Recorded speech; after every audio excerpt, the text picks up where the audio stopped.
Écoutez, il faut se baser en fait sur les grands principes de mise en place de mesures de prévention et de précaution, c'est-à-dire c'est la philosophie, c'est d'abord il faut essayer d'éliminer, ensuite on essaie de réduire, ensuite on prévoit des mesures de prévention collective et ensuite seulement des moyens de prévention individuelle, style équipement de protection individuelle. Donc en ce qui concerne le cas des champs électromagnétiques haute fréquence, premièrement essayer d'éliminer la source. Bon, si c'est possible, évidemment. Deuxièmement, réduire, c'est-à-dire essayer de trouver des équipements qui émettent moins, donc avec une puissance moindre.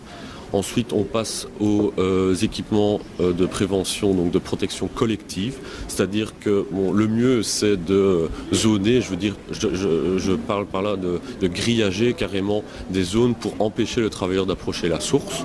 Et ensuite, dans le pire des cas, ici, c'est des cas très particuliers, type technicien sur antenne. À ce moment-là, on peut leur fournir des équipements de protection individuelle, c'est-à-dire des vêtements avec des fils métalliques à l'intérieur.